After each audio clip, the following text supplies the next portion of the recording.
Welcome everybody. Good morning, good afternoon, good evening, depending on where you're joining from. Really excited to be doing part 3 of this webinar this morning. We're just going to give everyone a couple more minutes to join. So we're going to be kicking off very shortly, but great to have you with us.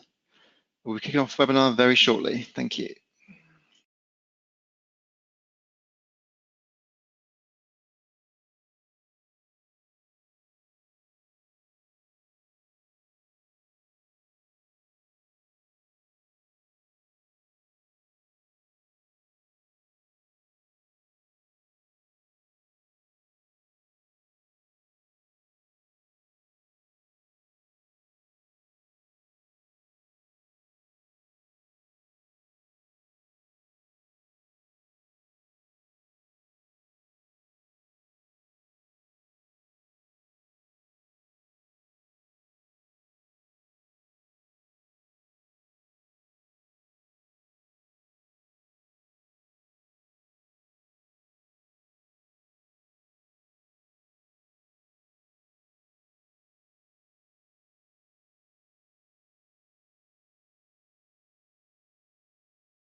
Okay, everyone. Well, let's get started. Thank you to you all for joining promptly. Let me introduce myself. My name is Jeff Ross. I'm a consultant in the EMEA region with Cyrusm.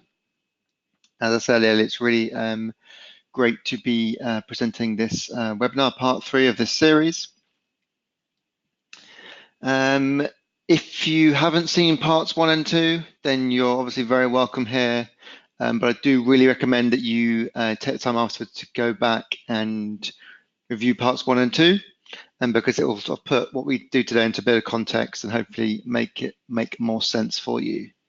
And I'll cover where you can find all the recordings of this session and obviously the previous 2 sessions at the end of today.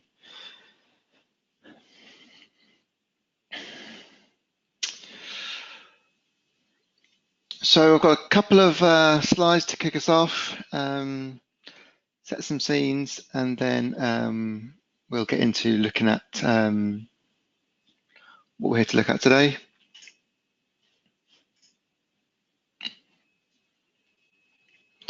So hopefully a lot of you know about Cyrusm. As you can see from that graphic there, we are a global organization with customers all over the world.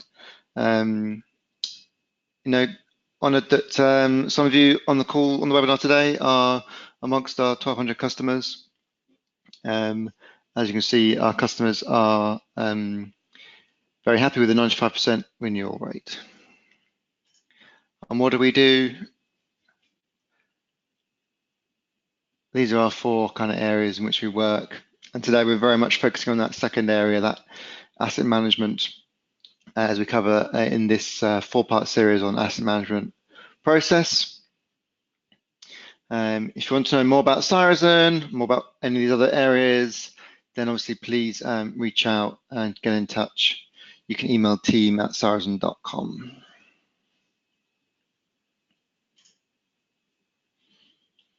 Okay, so we've been, as I say, we're into this 4-part series. This is part 3 today.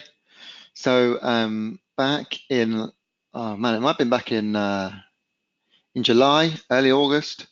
My colleague Mike did part 1, which was the introduction to Harbour Asset Management with Microsoft, SCSM, and Cyrusm.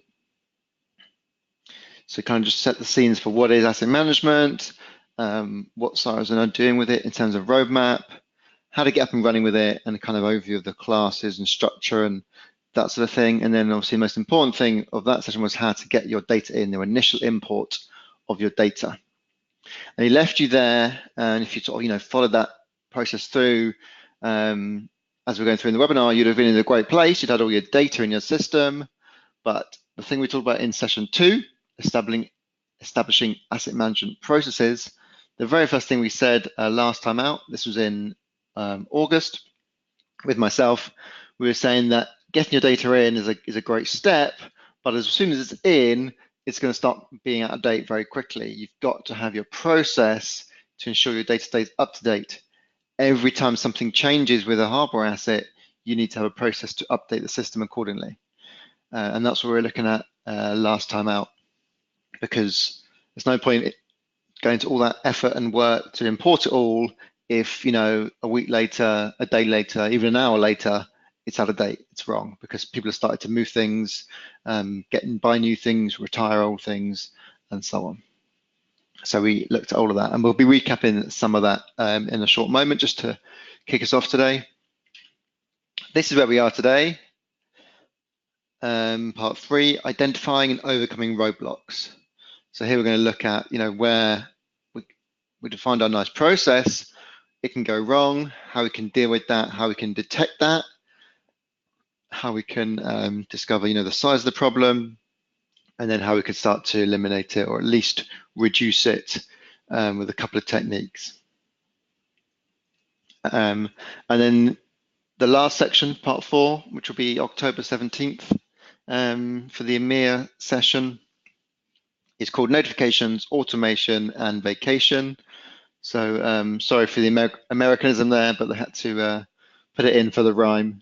And that's just all about, if we can set up all of our notifications, set up all of our automation, we can fix these issues in real time. We can alert on these issues in real time. And then at that point, we're free to go on our well-earned holiday as the system looks after itself a little bit. So that's our part 4 coming up next month. So I'm going to have a really quick recap of the last session, because it really needs to set the scene for today. We were looking at the types of process to consider, and we talked about starting with that core Harbour asset lifecycle, that asset status drop-down on your Harbour assets, which hopefully you're familiar with if you've been using sales and asset management. You got these kind of key states for a particular asset, and we're looking at, for every time you move from one state to another, that there's a process there that needs to be followed of how that actually happens, what needs doing with that. And that's both a physical process, actually how you do that thing, how do you actually receive it in, where do you store it, who looks at it, who does it need a sticker, does it need paperwork, does it need a form filling in, and also then what we were focusing on last week was then our actual process within the system, what needs actually updating in the system based on that particular thing. Hopefully you remember this diagram, which we built out. This is the full version, showing each of those states and how we can get from one to another. So along the middle there, we've got a kind of core flow, and there's a few kind of subflows above and below,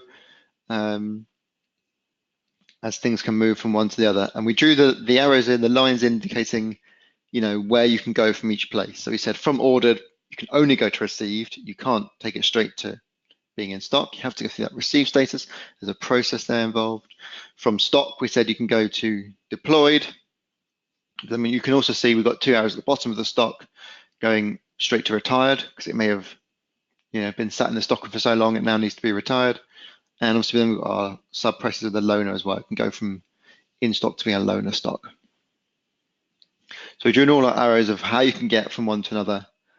And then we said we're going to focus on, last time out, that one process. So going to deployed. As you can see from the green lines, you can go to deployed from either stock or straight from received. If you buy something in and want to send it straight out to a user, then we said that's okay. We allowed that in our process.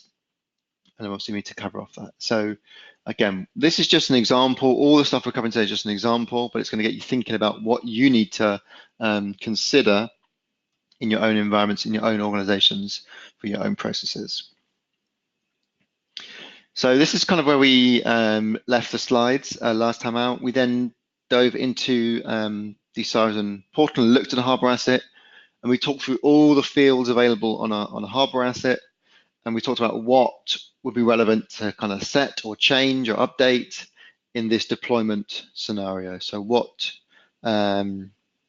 what needs setting when we deploy something. And we talked through a load of stuff, and I don't think we quite got as far as actually, in the scenario deciding. But on the next slide here, I've got what I'm now defining for the rest of our demo today as the deployment process. So when a Harbour asset is deployed, what has to happen? And there's 4 things you can see I've got set there. From your own point of view, this is what you need to do. You need to look at the Harbour asset form, just like we did last week, and go through and decide which bits of information do you want to put in or update at time of deployment. What's helpful for you? Don't fill it in just because I'm filling it in. Certainly don't fill it in just because it's there. There's a lot of stuff in that form, and you need to decide what's going to bring you value. If you try and fill in every box, you're just going to spend your life filling in boxes and never really get any process underway. There's a lot of stuff there. It's designed that you can pick and choose what's valuable to you as an organization, not to use everything. So that's for you to figure out. In my scenario here, I've got these 4. And just your final consideration actually is there a difference to this when you're deploying from stock versus direct from receiving? So if we go back a slide, we can see we can get to deployed from either stock or from received. Now, maybe that is a different process. It may be a different process physically. It may be in one scenario it needs to be asset tagged or put into another system or something else like that as part of that. Does also the process in the system change as well, that more information needs filling in if it hasn't gone through that stock stage already. Again, you need to look at that and decide that for yourself. It's going to depend on what takes place in that receive to in stock phase. If certain things get set there, then you're going to need to set those if you go straight from receive to deployed. So just a consideration there as well, is there's multiple ways to get to deployed, and we've got to obviously cover off every single one of them. So these are my 4 fields I've decided to use in my scenario today. I'm going to obviously set the status from stock to deployed. That one's pretty obvious, and that's the key thing here that's actually sort of triggering the rest of this. Secondly, I want to make sure I set a location. Every time I deploy an asset, I want to know it's where it is. Where have I deployed it to? If I need to go and find it and get it back, I want to know where to go looking. I want to make sure it's got a custodian, an owner, someone who's responsible for it, so that, again, if I need to find it, get hold of it, I've got someone I can contact. If there's an issue with it, there's the person to get hold of. If it flags up in my antivirus software, there's a problem with it or something like that, I know who to call to get hold of the device. And also, this is important, maybe setting a custodian is important, not just for my hardware process, but maybe more for my personnel processes. Maybe there's an HR policy that means that they want to know exactly what equipment anyone's got at any one time. And therefore, making sure we set that custodian when we give kit out is vital for that. So it kind of all ties in together. That's useful so that when someone leaves, you can look at what kit they've got and make sure you're getting it all back and none of it's being taken with them or just left in a drawer to rot once they leave. So those sorts of reasons why setting a custodian is really, really important. So you can drive all that process off the back of that. And then lastly, the assign date. We did speak about this last time. We said, sometimes it's useful, sometimes it's maybe not actually critical to set the assign date. This is definitely one to consider for yourself. I've thrown it in here as a talking point. Maybe you don't really need to know when it was given out to that person. From a kind of reporting point of view, if you need to know on a particular asset, it's always in the history. You can always find it out from a particular asset in the history. This is kind of so you can report on, how many devices have been out with people for more than 1 year type scenario. You might want to set the assign date if you want to look at that kind of data. So maybe useful for you, maybe not. In my scenario here, I'm saying, yes, we're going to set that assign date to today when it goes out. So we know that was the date it was given to that user, and we can track it back that way. All right.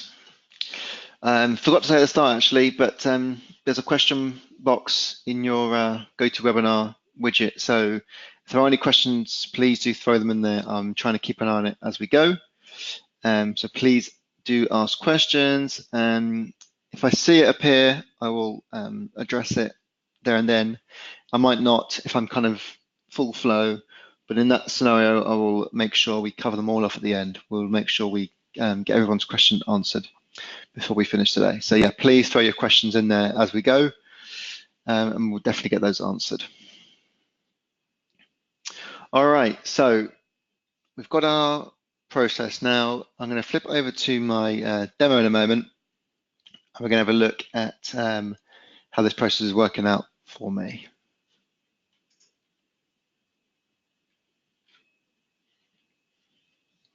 Okay, so here we are in my Horizon portal. I'm looking at my, oh, that's good timing. I'm looking at my all Harbour Assets view here. I can see all my Harbour Assets here. And as we can see, we've got a mixture of statuses. We've got some that are deployed, some that are in stock, and so on. And we have set this process in place that when something gets deployed, it's going to have a location, a custodian, and a assigned date. And we obviously need to, look into that. Is that process happening? Are we following that? Is our data good? There's a number of ways we can do that to kind of get directly to that quite quickly. And the first one I want to show you today is using the ISet Excel plugin. So if you're not familiar with this, it's part of your asset management licensing if you are an asset management customer. It's an Excel plugin that allows you to interact with your asset data directly in Excel. You get all the kind of benefits and power of Excel, like filtering and sorting, and you can then take the data and create your own charts and pivot tables and all that whizzy Excel stuff. But if you make any changes, all the changes get pushed straight back to the database. So you're not really managing your data in Excel, you're just using the power of Excel to manipulate the data and to work it for yourself. So I've got it installed here, and you can see it appears as an extra tab here in the ribbon. I'm going to go and connect up.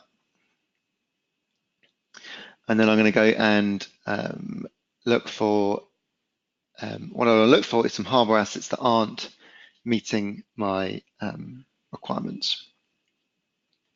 So I'm going to hit the search, and I can search for Harbour Assets under any of these parameters, and I want to look at ones that are deployed. Now, in my environment, I've not got many assets. This is going to be nice and quick. If you've got thousands, tens of thousands, this is going to take a while, and you may want to go and filter it further. Get something else. It's got to pull all that data into Excel and create it into a sheet. And what I get is a new sheet, a new tab in Excel, and I've got all my asset data on there. And I've just got the ones that are deployed, as you can see. So now by scrolling across and looking at the other columns, I can quickly have a look at if my process is being followed or not. So let's have a look and find assigned date, and they're all blank. No assigned dates have been set on any of my deployed assets. So that's not good. I can keep scrolling, and I find the custodian, the owned by user. We get the kind of full relationship names here in Excel. It's a little bit kind of raw.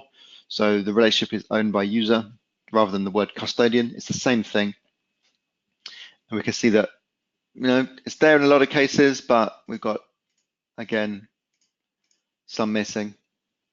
So that also hasn't been working. And finally, location is here. And because these are long, you need to actually click on it to see the full relationship, or you can obviously expand the column. Now, quite a lot of these are missing actually on the locations, so that's not good. But what I'm going to do, I'm actually going to come back and do the trick where we can freeze it on the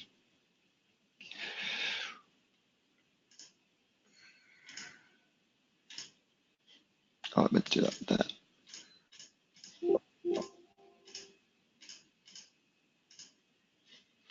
There we go. So I can see the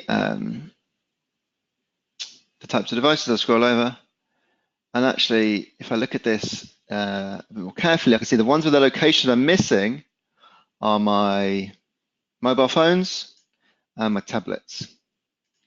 And maybe I've been a bit, haven't thought my process through fully, because actually setting a location on a mobile phone or a tablet is a bit pointless. By very definition, they are designed to be mobile and to move around a lot. And maybe that's why I haven't got a location set on those, because they haven't really got a fixed location. They are mobile. They move around too much to bother trying to track that location. I could put, you could put the kind of main location of the base of where they are, but don't forget, I can always get that off the custodian. If I've got that, I can always look up, that person, where they're based, where's their office, where they usually sat. So I'm maybe not getting much value by actually setting that same thing in here. So what we can see is actually my process isn't being followed, but maybe for a good reason in this scenario. Again, it's just scenarios. You've got to think all this through for yourselves. What makes sense for you. I'm not saying don't put locations on mobile devices. I'm just saying it may be something that's not worth doing. Okay, so to recap, what I've learned here is actually my location is fine.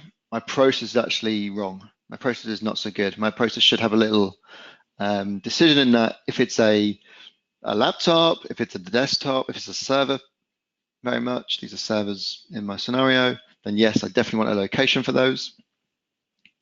But if it's a mobile device, some sort, a phone or a tablet, then that's not required because there's no value in setting that. So from the data, I've actually found a kind of flaw in my process and seen that it wasn't very sensible in the first place. For custodian owned by user, I can see that it's just in some cases being missed. It's being forgotten to be set or something, I don't know, but for whatever reason, it's not there in all cases. And the last one was the assign date. We can see it's being missed in all cases. It's completely blank on all the records. Okay, so we're going to take that information forward. Just going to show you another way to kind of maybe get to the same answers. This is a little bit fancier. I've actually created a custom view inside my portal called deployment errors. Now, I've not got time today to go into how this is created, but there's plenty of information on our community and knowledge base of how you can create your own views.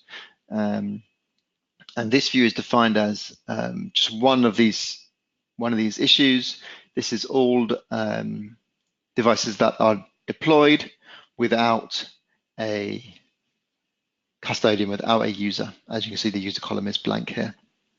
And this should tally up. So I've got 5 items here that don't have a user, a server, a desktop, a laptop, a mobile tablet, one of everything. So back into Excel, if we come back over, we should find 5 that are missing a user. 1, 2, 3, 4, 5. Excellent. We've got the desktop there, the laptop there, the mobile there, the server there, and the tablet. So the data is consistent. My view is working. It's always worth double checking when you create a custom view that it's showing you what you expect. And so we could do this way to, again, to find these issues, to find where stuff is missing. So this view should always, if everything's being done perfectly, I should be able to click on here once a week and it says, no data found, 0 items, because it's only showing me stuff that's deployed without a custodian. So hopefully that will be 0. I come in here, I see there's 5. I know there's 5 to fix. 5 times where that process has gone a little bit wrong and that some work needs doing. Okay, so step 1 is identifying kind of where things are breaking down. Just going to flip back to our slides now. So when we find these invalid cases, we need to obviously really do a little investigation about what's going on there. So I've got some questions here to ask. What's gone wrong? What's actually happening here? Something's not being set. How often is this occurring? Obviously, that's going to depend on number of items you're deploying and how many times you're actually finding that. So that's going to depend on the size of your environment. I've got 5. We don't know if that's a small amount or a lot, depending on how many I've got deploying, but that's what you need to figure out. If it's something happening all the time, obviously that's going to be a higher priority. That's something you need to fix, need to get right on top of. If it's something that happens very rarely, once every, once a year, once every few months, then you'd love to deal with that, but you've probably got bigger things to worry about somewhere else. So you're going to find all your invalid cases across all of your processes, and you've got to figure out, which ones are most urgent. That's based on how often is it actually happening. Why is it occurring? Who's involved? So is it, we can look at the history tab to see who changed the status from stock to deploy to actually know who actually deployed it. So we can find out who actually did that, whether a step was missed. Is it the same person every time? Is it just different people? Is it one particular team? Is it one particular type of asset that's looked after by one sort of separate set of people? So we can start to do some investigation to, what's going on there, and then we can start to look into why it is occurring. Is it a lack of understanding? Is it just people forgetting things? Lots of reasons why that could be happening, and we can start to investigate what's going on there. What has been done to attempt remediation so far? So just to kind of loop back on that one, you're going to be going through this kind of whole set of steps, multiple times over time. You may look today and it's absolutely fine, no errors. You may come back next week and there's lots of errors. Honestly, you're going to keep revisiting that every so often to make sure that everything's still good. Now, it might be that the first time you take some easy basic steps, you just remind people of the process, and that's great. But if you're still finding it again and again and again, then you've obviously got to consider what have you already tried, because that isn't working.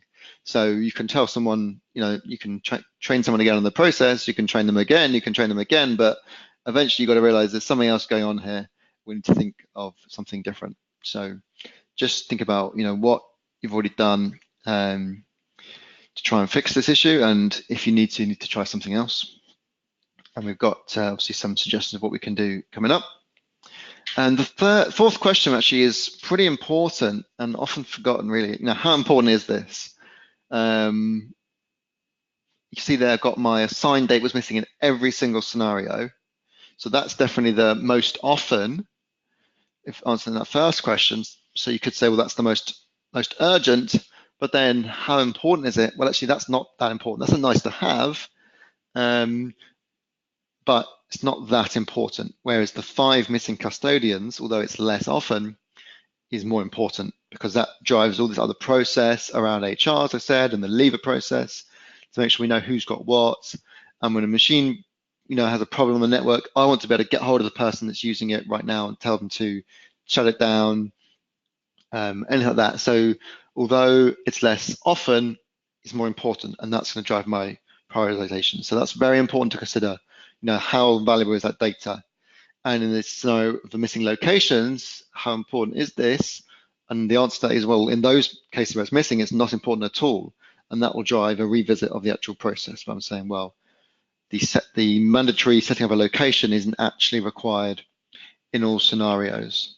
So I need to obviously then work around that and adapt the process as I go. So that's going to help you kind of deal with those things as well. I see I've got a question here from Stefan. How would you approach starting using asset management with an existing environment where you do not have all the historical data?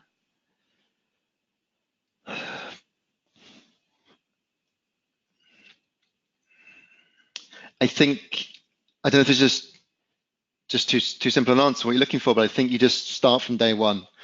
So you define your process, you give it a little bit of time to run, and then you start looking for these issues and just start now from where you are. If you've not got the historical data, you've not got the historical data. So you're just starting from where you are now and taking this over time.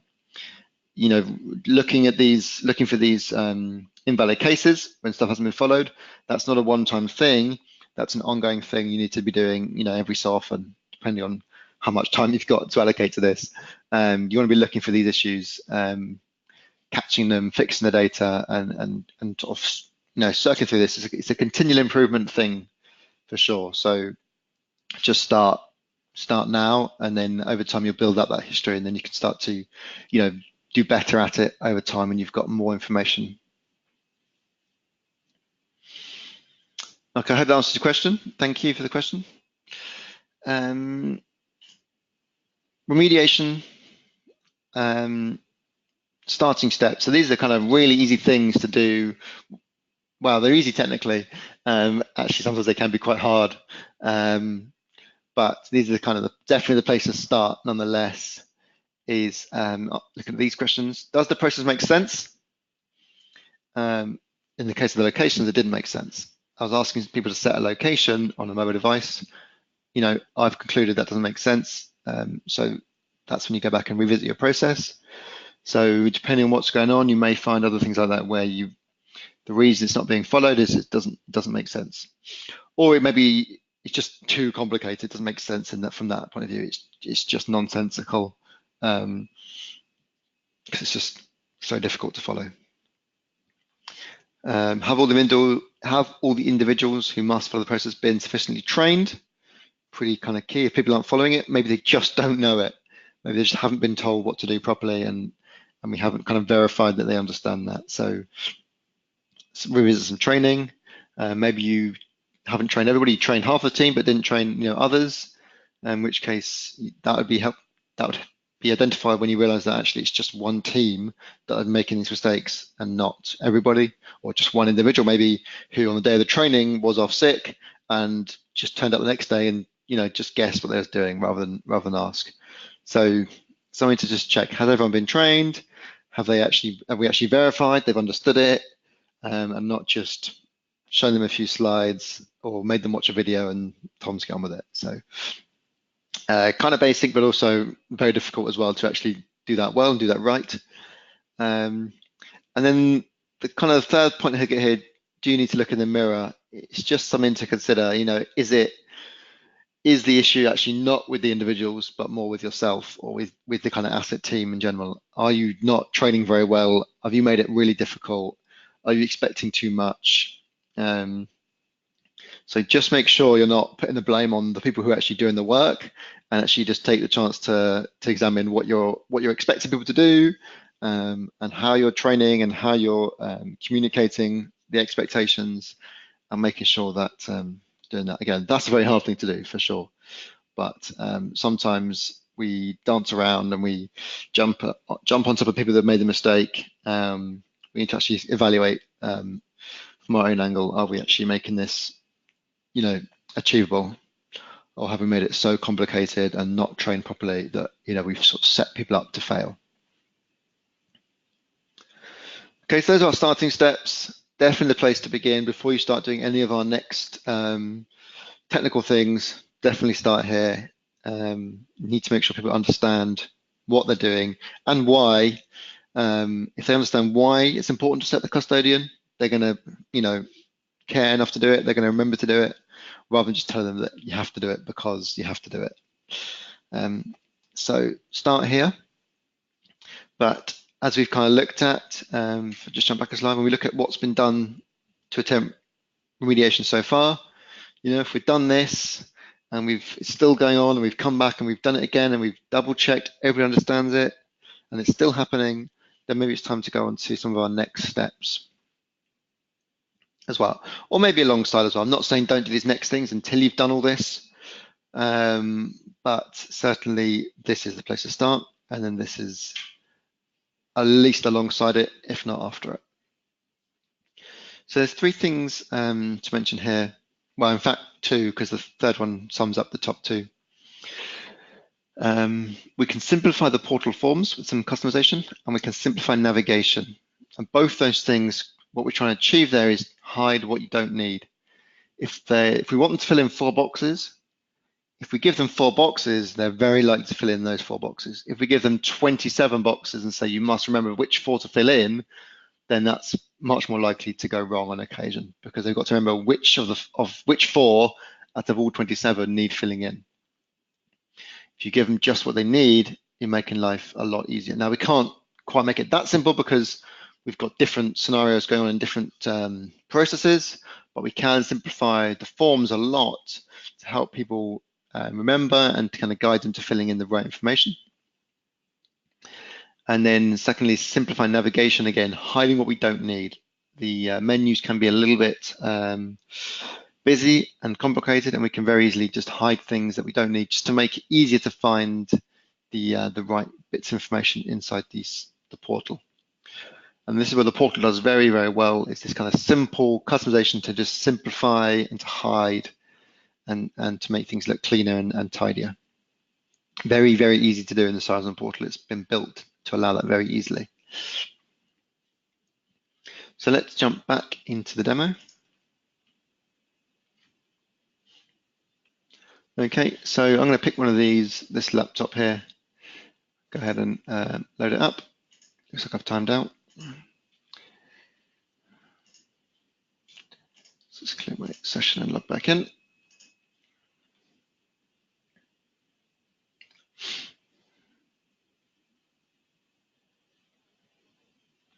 Okay, so here we are on the Harbour Asset, and this is how it looks out the box. So you may have already done some of this step, but I'm going to show you all the stages for those who haven't.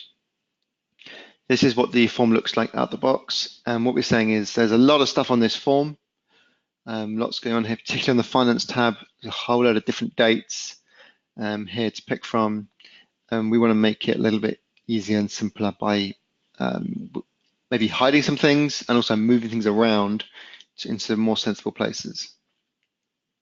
So I'm going to show you how we can do this.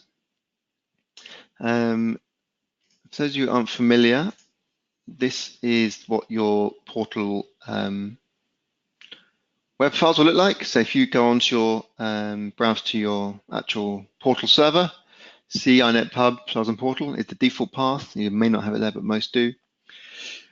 Looks like this, and you've got all the web files that sort of control the whole portal and make it work. And we have a folder here called Custom Space. And Custom Space is where you can put customizations, and you can kind of change the behavior of the portal through making changes in here. And it's safe to make changes in here. Don't recommend you make any changes to any of these files outside of Custom Space. It's not supported if you do, and they'll be wiped away on upgrade. And you can cause yourself big problems, but inside Custom Space, it's safe. It's preserved on upgrade. Changes made here are supported on future versions.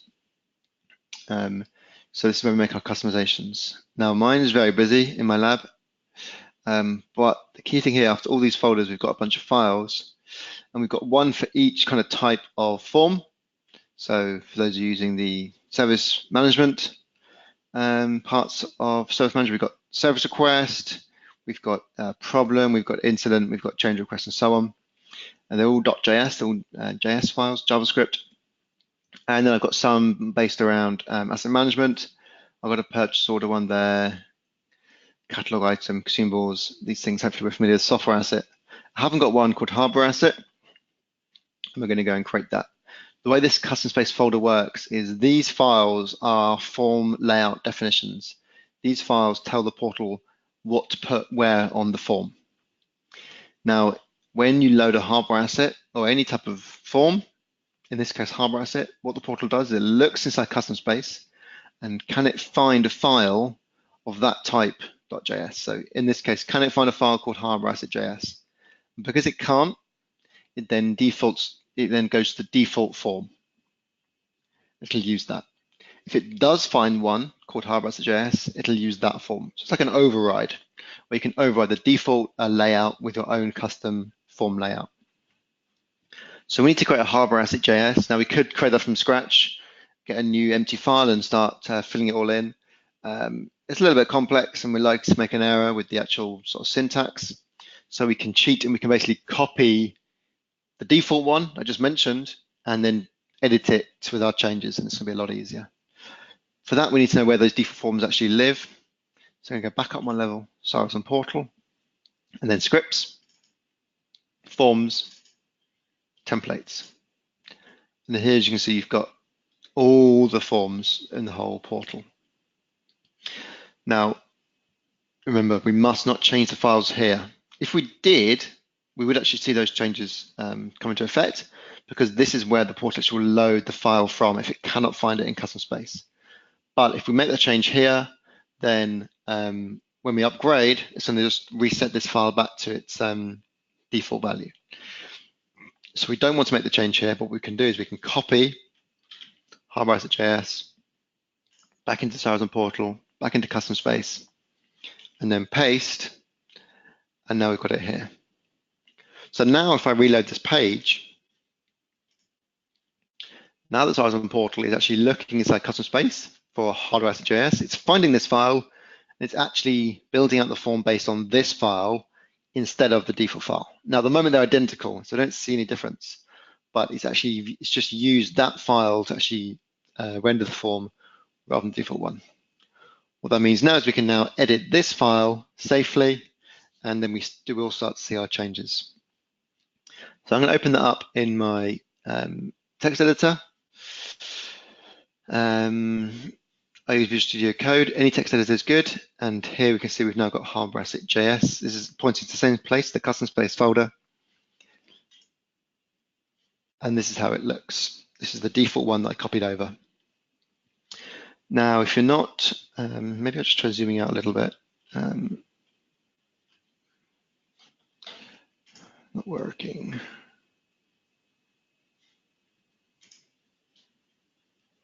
Hopefully you can still read that. I'll zoom back in and actually work. I just want to kind of show you a bit of the structure.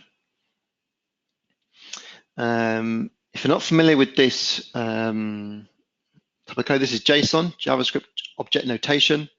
Then this may seem a little bit alien to you, but it's really, really easy to understand this and to get your head around what's going on here. Basically, we have a form called default. That's because the form has to have a name, so it's just called default. It contains a list of tabs. The first one is called general. That contains a group called Harbour Asset, and that contains some rows. The first row contains some columns. First one is asset name, and the second one is Harbour Asset ID. So what that translates to on our page is we have some tabs. The first one's called general. We have a group called Harbour Asset. We have some rows. The first one's got 2 columns, asset name and Harbour Asset ID. So that's how it translates, and we can start to make some changes very easily. The first thing I want to change is this Harbour Asset ID. I don't want to even see this on my form. It's just a kind of behind the scenes database GUID. I don't need to worry about what it is. I don't want to change it. As you can see, actually, I can't change it. So that does not need to be there. So why don't we, first of all, straight away, just go and delete that. That whole area for the Harbour Asset ID, delete and save. On a quick refresh, that'll kick in straight away.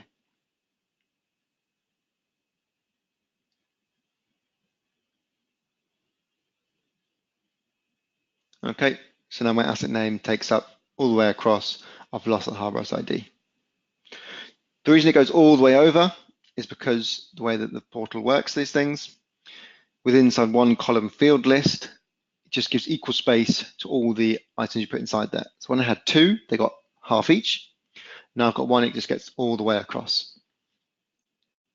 So we can find a good example. Not so much here. If we look on our finance tab, here we've got currency, cost, and master lease warranty starts. If I find that equivalent area on my form, in the finance tab, here it is, currency, cost. You see we've got 3. So they get a third each, and that's why it looks like that. Okay, so the first thing we're going to start doing is just hiding, or in this case, really deleting out this file. Stuff we don't want, stuff we don't care about, irrelevant to any of our processes anywhere, you know, not something that we worry about in my particular organization. We can just take it away. So maybe again, classic examples on the finance tab would be, I'm not going to use the purchase order invoice stuff, so I'm just going to take out that whole row. And I don't do any kind of loaning. Again, I'm just picking stuff here as an example, so I'm going to take out that whole row. Now, again, it's easy to edit, take out stuff if you want. You just got to remember this is actually a defined syntax, so make sure you keep it valid. Something to look out for is the commas, so make sure you always kind of work out commas. This square brackets is an array, it's a list of things, so you each need commas between them in that way. And then each of these things is also inside this array, this list, so they all need commas as well. You don't need to put a comma on the last object in a list, just like a normal list. So just make sure you keep an eye on that, and your commas and your brackets will get open and closed properly. Keep your indenting tidy, and it will help you to work with that. Let's give this another go as another example.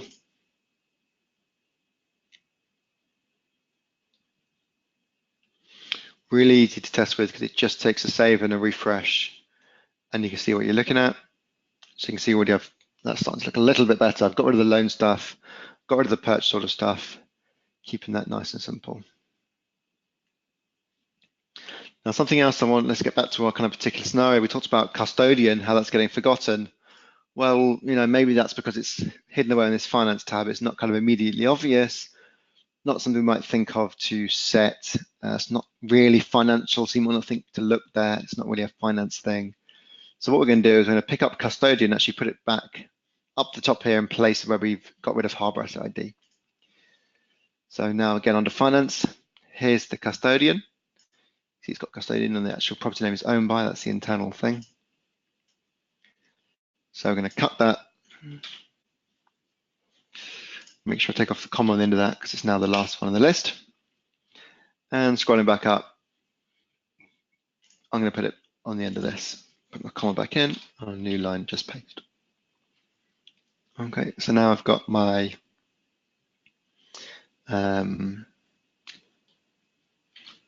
Custodian there. So refresh one more time. This is the last example. So running out of time again today.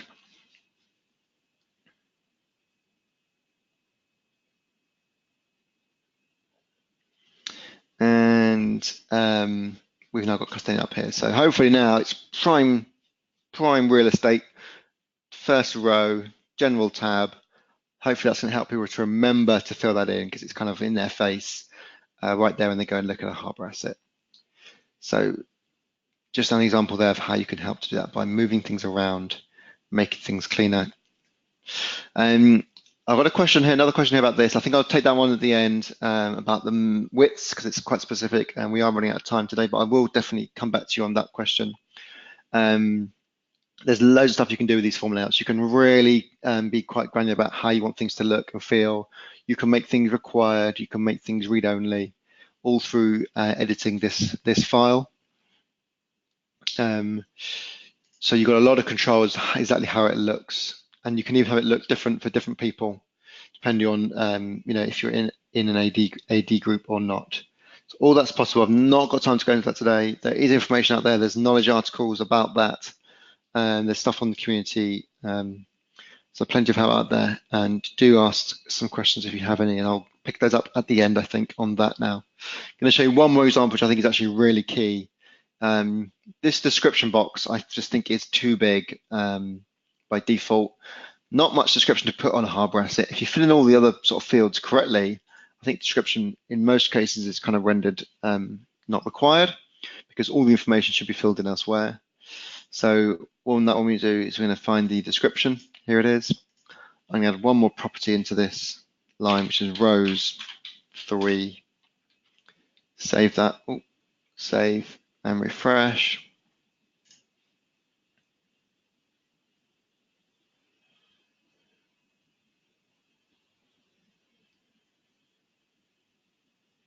That didn't work. Rows.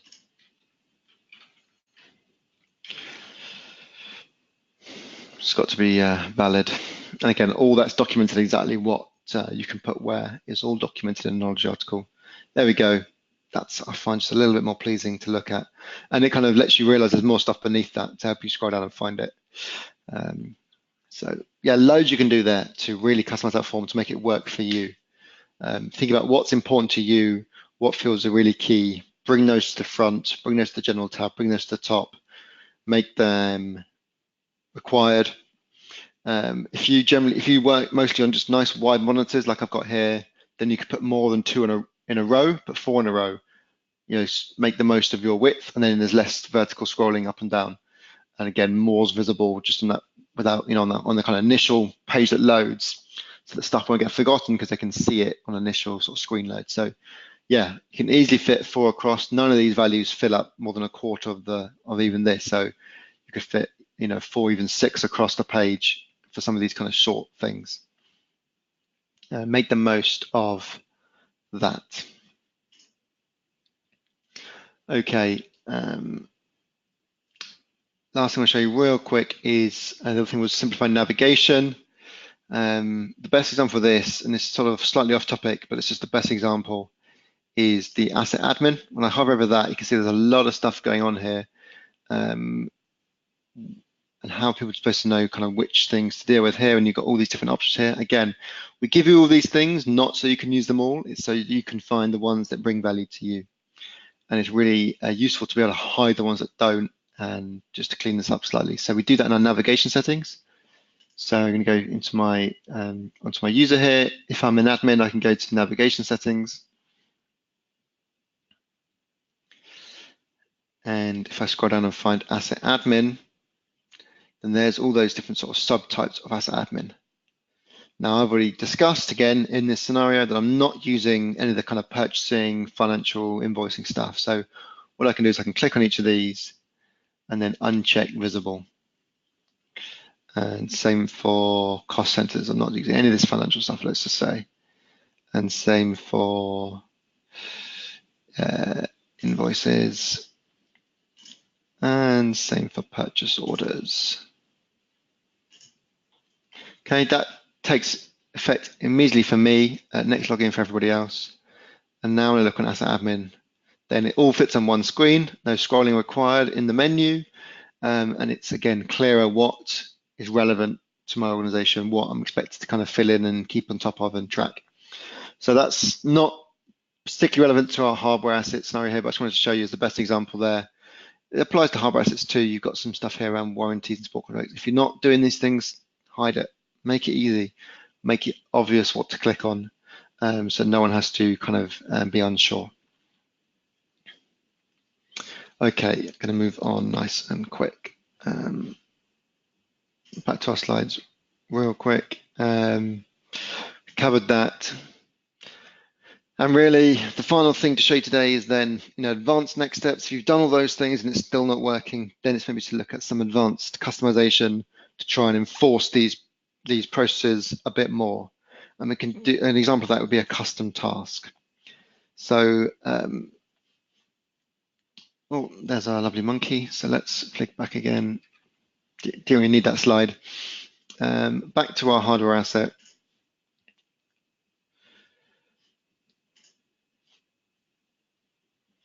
Down the side of the page here, when it loads, we have our tasks. So these are all the things we can do, all the actions we can take on our asset. There's lots of stuff here. And we can actually add our own custom ones of these to try and enforce some of these processes. Now, most of these are handy, but aren't sort of super useful. We've got Associate Custodian. That's going to just ask us for a custodian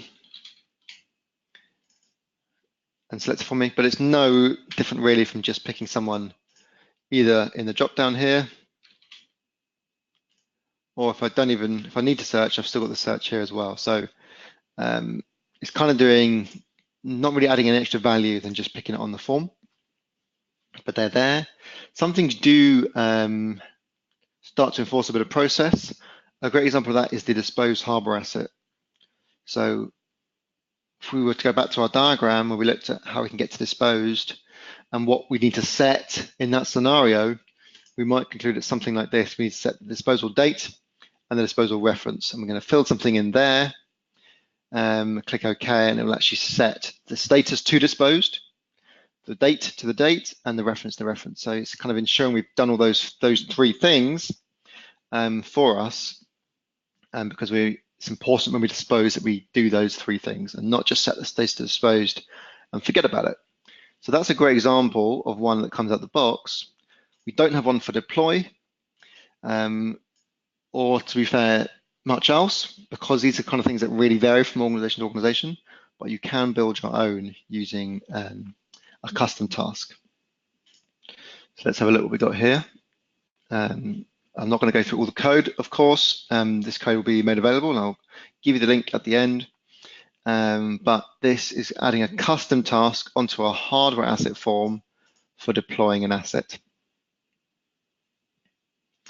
And it's going to ask us for the things that we have sort of concluded are the mandatory things. So I'm going to turn that task on with that line there and give ourselves a refresh. Now, I'd love to go into some more detail, but we haven't got time today. But now we see, we don't see the deploy asset here because we're already deployed.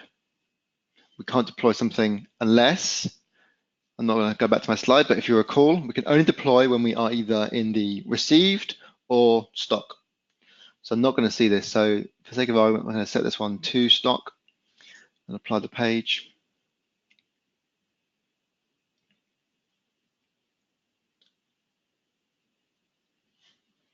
And then we can see still not there. Classic. Just going to make sure I've not got any caching issues here by disabling my cache. This is something that when you build this in your real world, you'll hopefully be able to live with waiting a few moments, but I can't today. So I'm going to force it through.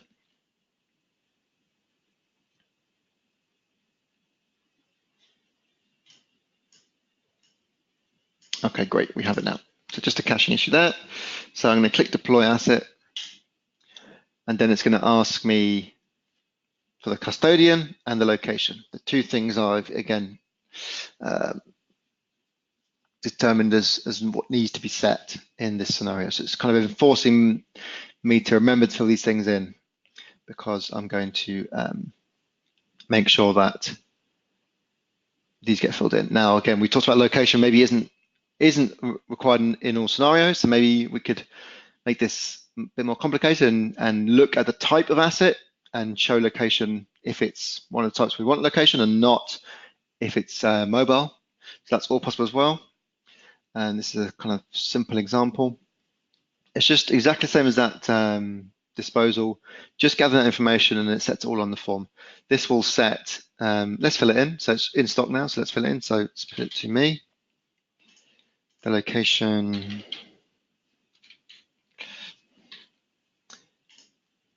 Doesn't ask for the assigned date, of course, because it knows the date. It's today.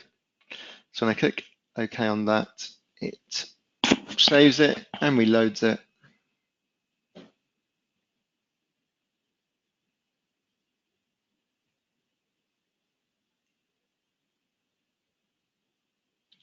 And now I can see it's set the custodian to me, set it back to deployed, set the location to Paris, and set the assigned date to today. So because it knows the date. So it does all those things for you in one kind of click, or filling it in, but it reminds you to gather all that information. Okay, last thing to show you before we wrap up here is that here it is. This is the bit of code that hides it if it's not in received or stock status. I mean, kind of use that same thing to hide some of the out-of-the-box tasks. And again, this may help with just your decluttering, hiding stuff.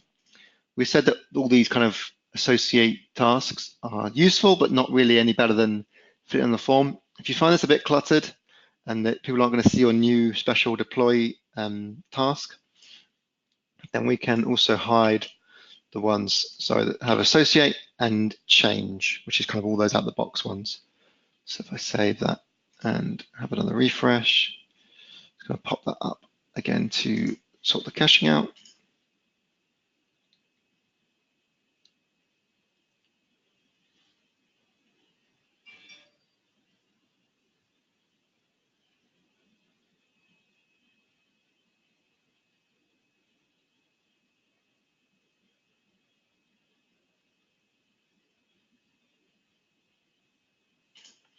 There we are. And now it's a lot cleaner on the side here.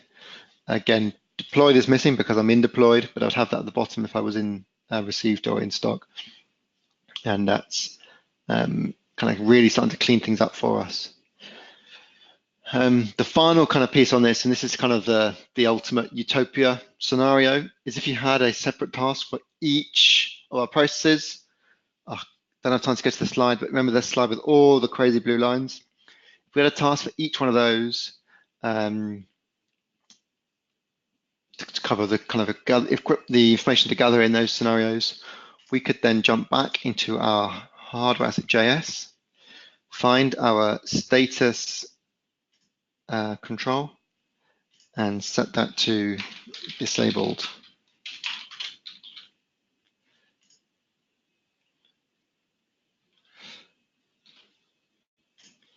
And what that will do, it'll make this actual Harbour Asset status option here grey, unavailable. So I can't change it. Here you are. It tells what it is, but I cannot change it. The only way to change this now would be to use all my sets of custom tasks. And that's going to absolutely enforce the process. There's no way that I can now, if I had all that in place, to deploy it without setting the custodian. Because the only way to change this to deployed would be to use the deploy task, and that sets the custodian for me. And I can't just change it manually. So that's kind of the ultimate goal, but you need to have all your separate tasks for that. It's a lot of work to get there, but that would absolutely 100% guarantee the process being followed. And that, obviously, if you're going to go that way, you've got to weigh up. Back to those questions, how important is it? How often is it happening? Have you tried everything else first? But everything is possible with all those custom tasks, and then making that field disabled, just like we showed you there. All right, I've already gone over time. I'm just going to wrap up with the slides here. Just to say again, thanks for joining. That was great. Part 4 of the last one is October 17th. So please join again. There's a community post to kind of cover this whole series. You'll find links there to all the recordings, to register for the final part, and to find the code as well. So there's the full link. I appreciate you can't get that off your screen. So just search the community for mastering, and it's the first result. And it's got all the information on this whole series, lots of information there. So check that out. And please comment, ask questions there. If you haven't had them answered today, or you think of them later, that's the place to go and ask questions. Myself and Nick, my colleague who's running the series in the US, we're monitoring that thread for any questions, and we'll make sure we get those answered. So yeah, please have a look at that and download the code of the deploy task and have a go yourself. Okay, a couple of things to mention here.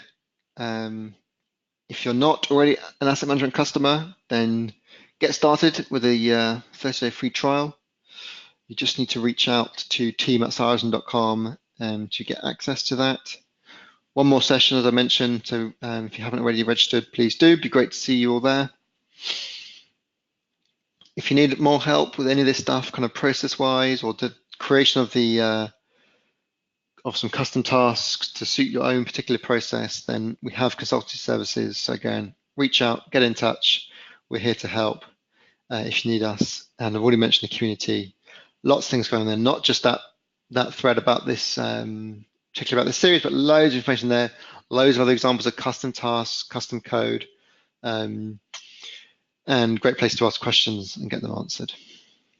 All right, I'm already over, so I really appreciate you hanging on for a couple more minutes. I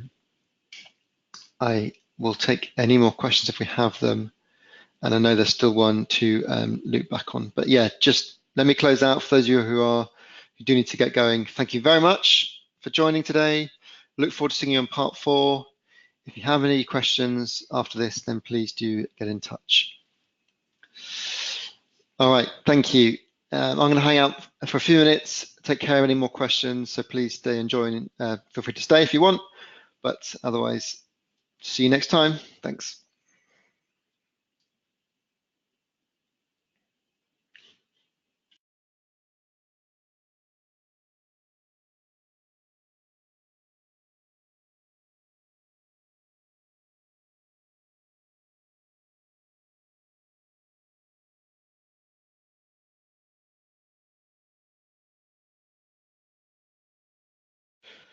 All right. I can see we've still got questions coming in from Stephane. Thank you. I'm going to answer these. But anyone else, please throw your questions in the question box. I'm going to go and start answering these two here.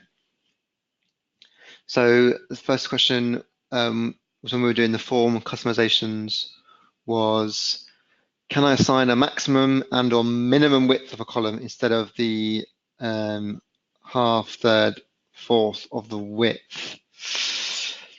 No, I think is a kind of quick answer there.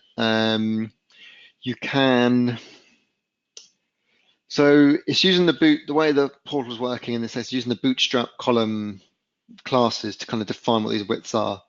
And that's all built into 12ths. So it's whatever you set as your number of columns, it's always going to add up to 12. And I think you know this, Stephane. A little bit more information here. We can make one column appear the width of more. So if we do col span 2 on that as an extra kind of property, what we're saying is we want this to take place of 2. And then this is 1, so it adds up to 3, so they get 1/3 each. This gets to 1/3, and this will then get 2 1/3s, 2/3, because it's basically taking the place of 2. So I'll show you that whilst I'm talking, as that reloads. So however you do that, whether you have individual things or use the col span to make it take place of more than one, it's got to all work in 12ths. There we see. So it's got basically got to add up to a factor of 12. So 1, 2, 3, 4, 6, 12. It's got to add up to that, so it can, and it will divide it up accordingly in 12ths. If you go off that, it'll not know what to do with it, and you end up looking really weird. In terms of setting actually a specific width, the only thing I'm thinking on that is if you're thinking about for different size devices, again, that is actually built into the Bootstrap stuff. So although I've got it here set as, you know, half and half each, or 1/3, 2/3 here, if I flip to a mobile view, then it goes to just 1, because once I get to a certain screen size, it'll just all go to 1 width across. Now there's nothing between that and then you're going to 1 when that catches up with itself. There we go. So, but you could do that with CSS if you wanted to redefine kind of what those widths actually do in different screen sizes. So you could do something with CSS as well to adjust that if you wanted it to still be 2 across on, you know, a device of this size. That's probably something along the same lines of an iPad in that orientation. Oh, that's good. So yeah, that's an iPad vertically, and you could probably say, yeah, you could get rid of 2 on that. So you could do that with some CSS, but generally it's just defined in terms of the half, third, quarter, as you said. All right, hope that answers that question. Second question is, can I run a workflow from a custom task? Depends on what you mean by a workflow. I mean, the custom tasks are written in JavaScript, so you can do anything that you can do in JavaScript. So that could be obviously manipulating the page itself, like setting, you know, the information, pop-up window, the stuff we've kind of covered.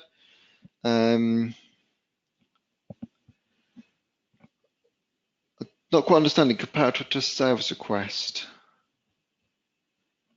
A workflow. You could have a custom task that creates a service request from a Harbour Asset, and that would then, you know, based on a particular template with a workflow in. I think maybe that could be answering your question. If you're talking about like some other external workflow, then anything you can call via web API call, then yes, because it's JavaScript, you can call that. So you could call over to Azure Automation or SMA, service management automation, some kind of external, any kind of workflow engine that can be called via a web call, then yes, you could call that as well. Okay, great, thank you, Stephane. All right, and I have one more question. Thanks for hanging on, Martin. Appreciate you doing that. Is it possible to add additional tabs under Finance Other tab? Something like tabs under tabs. We need to keep a lot of information in the Finance tab. Tabs under tabs is not possible, but you can just add more tabs. You could completely rip apart this form and add more what you like. So you can add a new tab. You could add financial and then sort of a financial 2 or financial extra or financial advance. There's kind of more extra stuff inside that. You can do what you need to do in that sense there, no problem. Or as we see within the finance tab, there's just 2 sections, finance and vendor, but you can add more sections within that. Again, these are these things here, these custom field group lists. So let's find the finance tab. And we see we've got finance and vendor, there they are. So you can add another one of those, just basically close out that first one and then add another one of those kind of things to create more, but they won't collapse them out or sort of show and hide, so it'll all be there in one big scroll. So probably just a second or third or how many tabs you need might be the answer there, rather than having a massive long thing to scroll down. And as I said, you can make different form layouts appear for different people.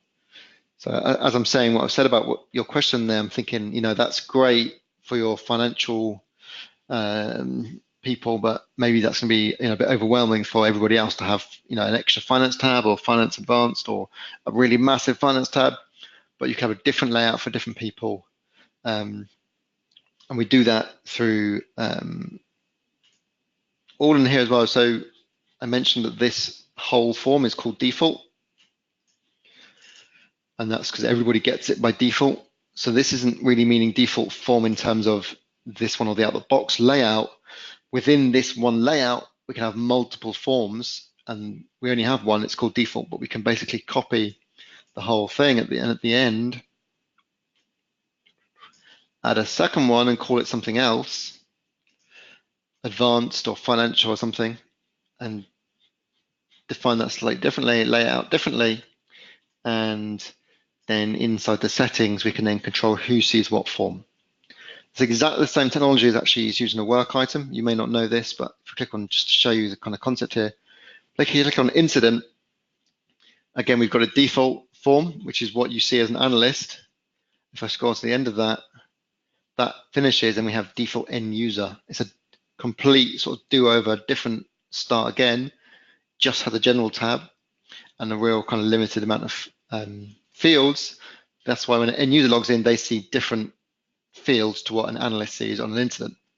Well, the exact same concept can apply on a Harbour Asset. Now, obviously, we're not going to have an end user logging in, but you can have different levels of asset administrator, and you can control who sees what. Most people just see the default. In a certain AD group, they'll see the one that's called finance or something like that, and then they get those extra fields. Okay, hope that answered that question, Martin. All right, thanks to everyone who's hung on to the very end. If I've not answered your question properly or I've just missed it, then apologies. Please drop me an email, reach out, put something in the community. We definitely want to hear from you. But I will say thank you very much one more time. Thanks, Stephane, and I'll sign off.